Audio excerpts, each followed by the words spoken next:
Hello, ladies and gentlemen, and welcome to another episode of the One Meal Channel. And if you are new here, then welcome to you.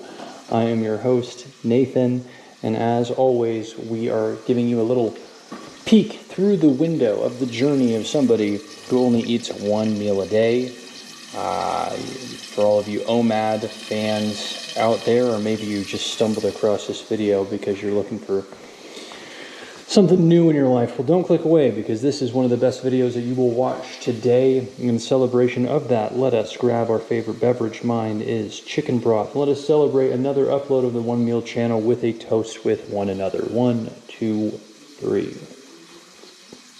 Okay. Well, yeah, for a few first-time viewers, I bet this is all very disorienting to you. But for you viewers who have been with us the entire way, going on nearly 5 months now, you are aware that this is a lot less of just making one meal and eating one meal a day, and a lot more about cooking a meal that's good enough for a family of 3 or 4, and then consuming it because you're a single guy who lives with a roommate and you don't have a family of 3 or 4 to take care of. Anyway, I'm just prepping for when that family comes along down the road, however families are created. I learned about it in school. Whole point is to generate enough calories to feed said family once. Now, we've shown some variety in preparing a meal like this. You can put it in a big bowl and eat it, like some chicken fried rice. You can put it into a burrito and eat them as burritos. You can freeze them for work later down the road. The whole point in our meals on this channel is to come up with a habit that allows us to have the same base foods and turn them into different meals throughout the week. So, we had some success with the burritos last week. My graveyard shift is fastly approaching. I think it's time for some more burritos. Anyway, we have some bacon going on the stove right now. We have a cup of rice that is cooking up in the rice cooker. We have 1 whole potato. If we're going to make burritos, I think it's best we grab our tortillas now.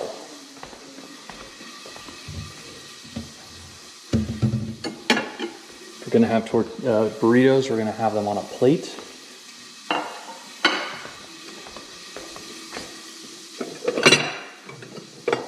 We're going to have bacon as a little snack.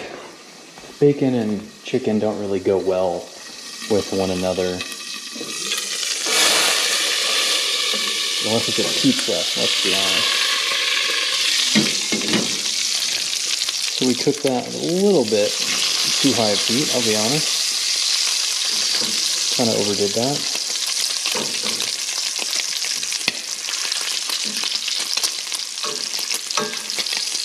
We'll let this go for a few more minutes. We'll call it good. A few more minutes, maybe like one minute. Let's turn our temp down to below medium. It's kind of insane. As I told you guys yesterday, I just ran out of chicken, so I just picked up a rotisserie chicken from the store. For some reason, they have it sitting upside down. Let's fix that. There we go. That's how a rotisserie chicken's supposed to look. Good benefit of rotisserie chicken, as you know, is that they're already cooked. You can just kind of add them to your meal. And then you have yourself a carcass, which is easy to... 9! Got a roommate in here for you new viewers. He's awesome, but we rate each other's burps. You know, you've got to develop a culture when you're surrounded by other people. That is a culture that we have. Anyway, the carcass of a rotisserie chicken, it's already cooked through, so when I boil it down, I'm not too concerned about me boiling raw meat.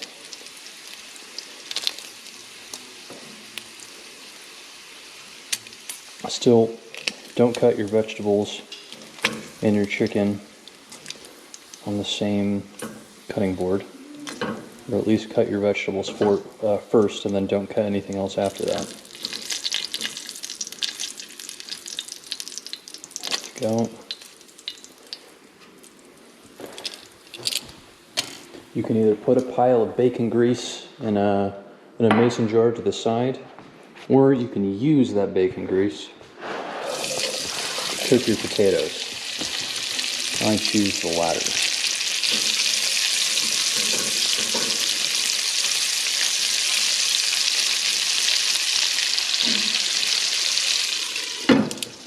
That lid on, like I said, take the temperature down ever so slightly. It's getting out of hand. Let's see how these pieces of bacon turned out. Hot.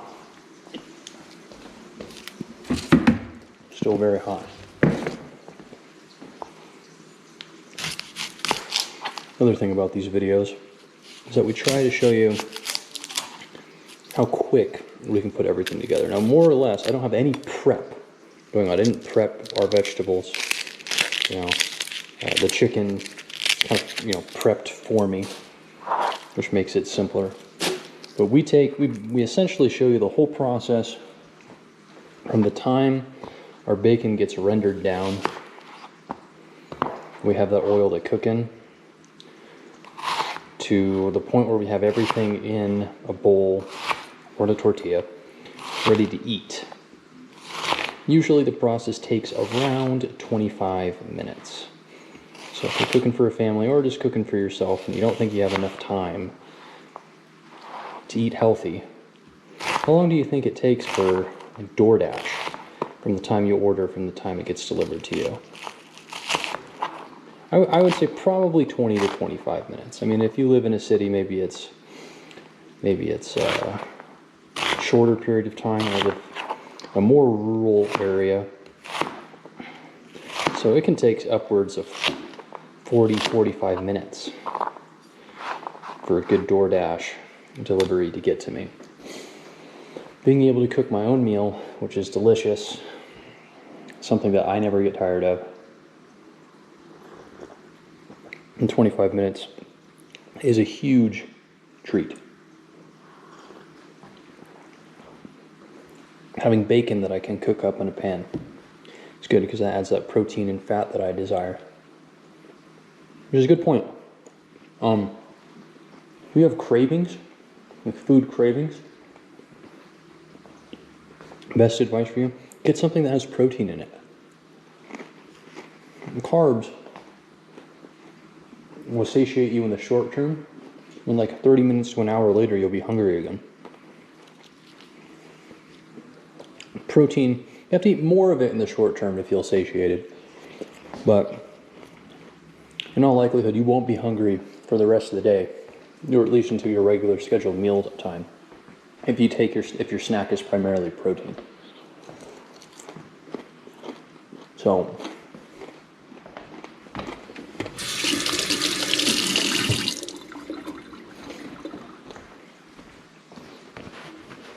I don't think my roommate will mind me showing you this, but something that he uses, he has his sweet tooth. He has these little Gatorade protein bars. So they're still sweet, but they also provide you with a good amount of protein.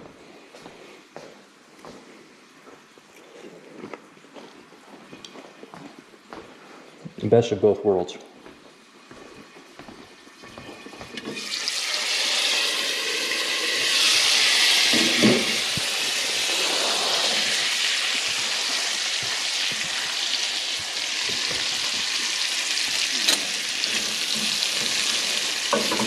Yeah, the tough thing about protein bars is that the better they are for you, the worse they taste.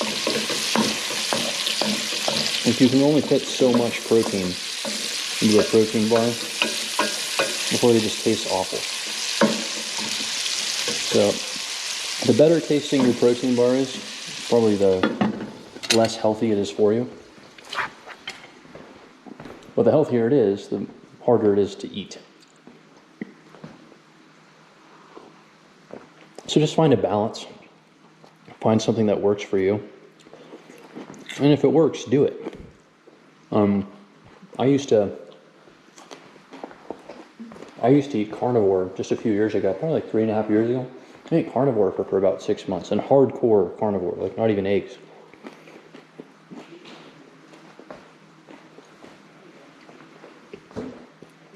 And it was good. I got to lose some weight, lose the bad weight, keep the good weight.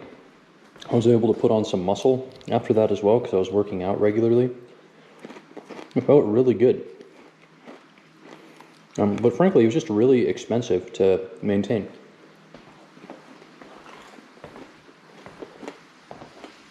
So I was eating steaks every single day.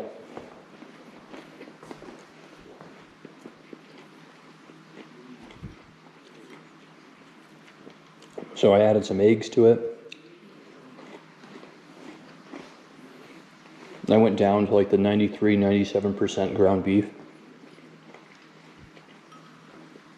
But even that was $5, $6, $7 a pound.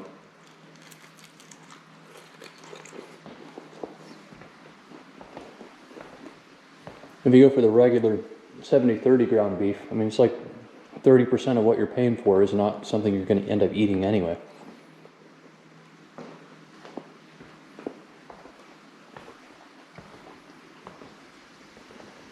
So I switched to chicken, and then I realized that if I wanted to get my daily calories, I basically have to eat a whole rotisserie chicken a day, which I did for a while, which is why I got the rotisserie chickens in the first place. It was just to eat a whole one a day. But it just stopped being sustainable.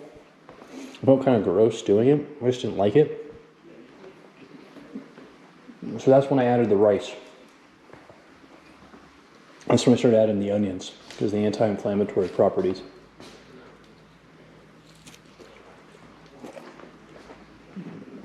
And then I still wasn't getting the calorie intake I was supposed to be getting.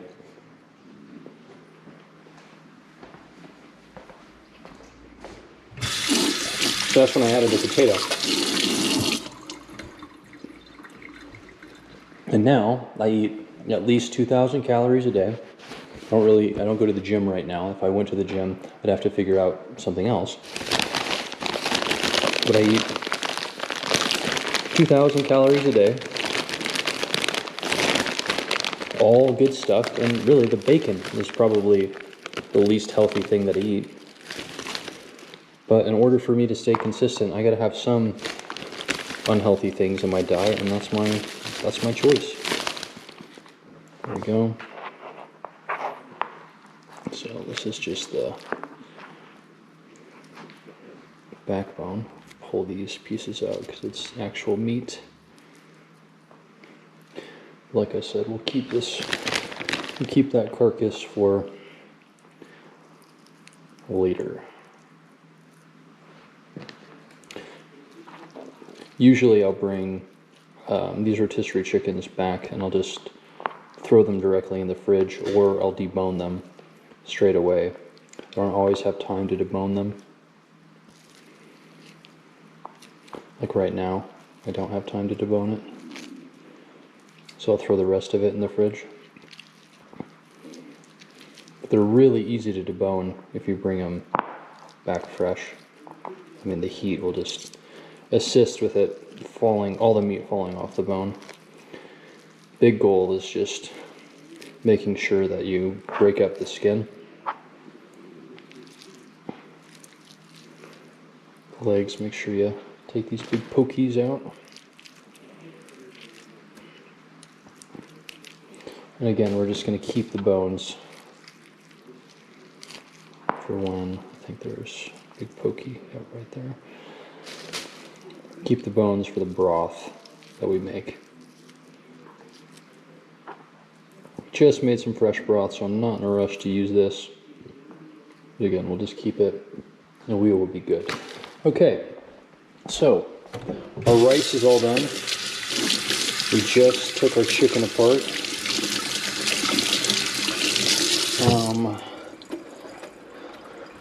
don't know, I just washed my hands, but I feel like I should be eating more chicken than this. I mean, that's fine. It's fine. It'll be okay. It smells great though, by the way. It smells absolutely fantastic. Put this chicken down in here. Again, it's already cooked, so I'm not too concerned about it.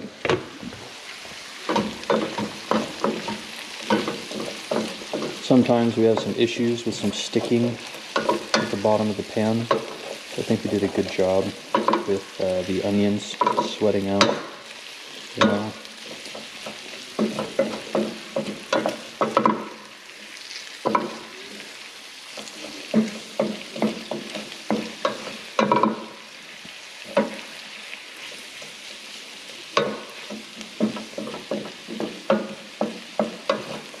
So we have a couple of options here. We can just add our rice straight away, and then our eggs on top of that. That's a bone that I missed. Take that out, and you would have felt something. Or we can add them separately. I think I'm going to add them in together. There's just some moisture in there that I want to do away with.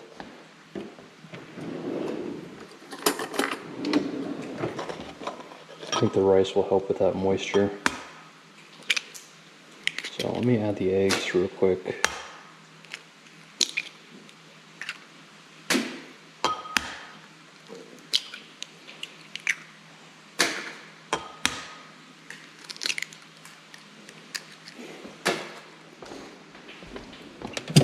Pull this out.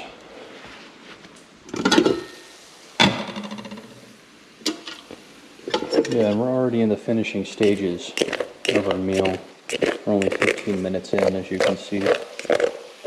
Because I'm going to be turning this into a burrito, it's going to take us a little bit more time, so just be patient with me here. But again, all of our food is cooked at this point, and it's just been about 15 minutes.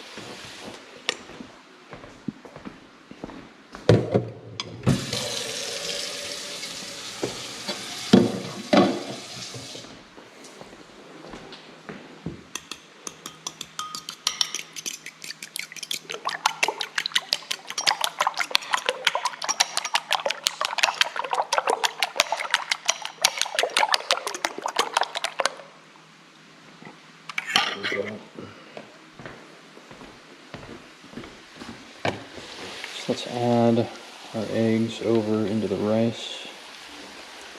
Good.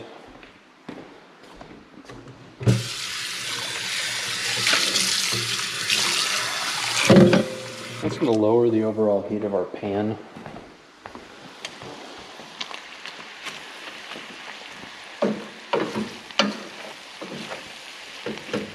And again, our goal is to remove a lot of the liquid here that's in this pan. There isn't a lot of it, but if it's going to go into the burrito,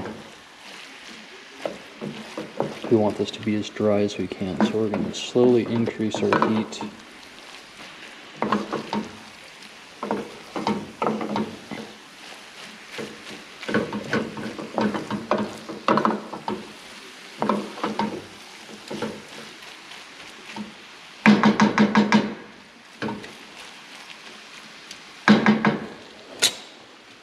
I'm going to let this cook down a little bit. So we'll add sriracha. That was kind of crazy. Did you see that? Wasn't even applying pressure at the base. We'll add some sriracha. So off to the side.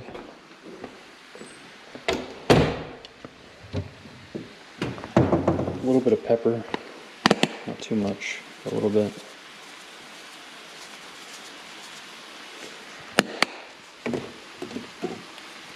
Garlic salt.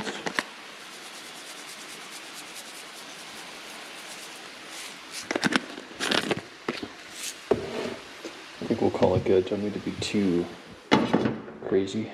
Let me Ziploc this up. I'll keep this in the plastic bag just in case there's some leakage. Don't make as much of a mess. Nice. Sorry for bonking you. Let's take the last little gulp of our chicken broth.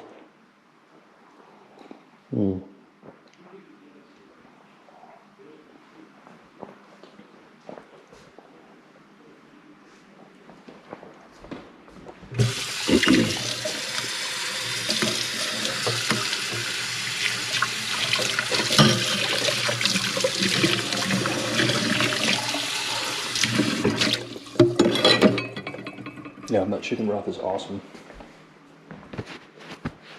I seasoned it a little bit heavy on the spicy side. So when I got to the bottom on that final gulp, a little bit more spice than necessary. So let's see, these tortillas gave me some issues last time. They were falling apart on me. So they're good tortillas. I don't want to do away with them. I think I'll put them in here for about a minute.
You know what, I think we're ready to go.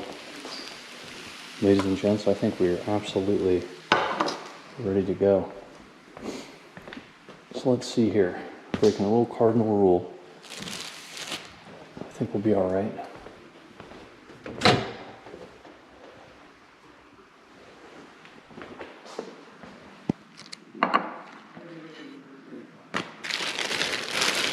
Okay, we have one more tortilla in here. This honestly looks like our strongest tortilla that we've pulled out. All the other ones have frayed edges. Let's leave that in for another minute.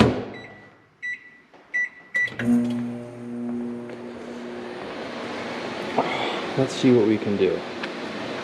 Let's see what we can do here.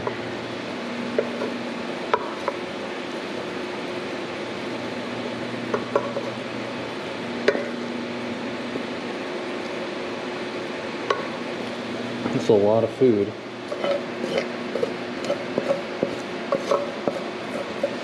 I mean, I feel like we still have more than half on the other side. All right. I think any more than that, and we'll be in trouble.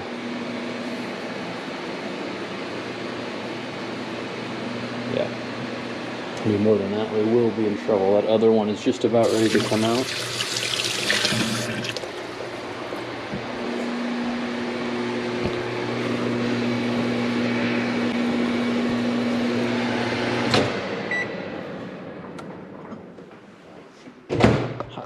Hot.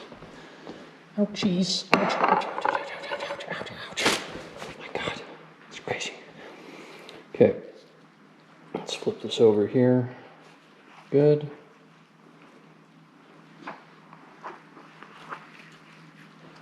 This side flipped. That side flipped.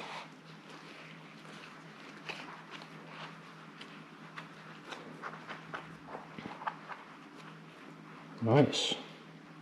Cool. As far as I can tell, no breakage. Look at this. Look at that sucker. Not bad.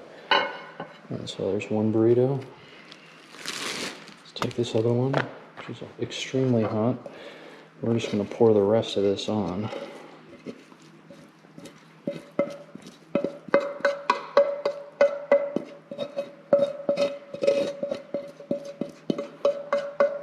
Yeah, and look at the time right there. First burrito done, 25 minutes. Second burrito.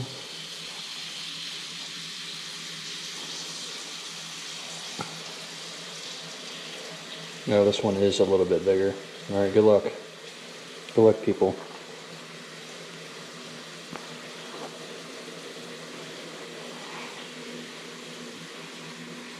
Oh, it's super hot. Extremely hot.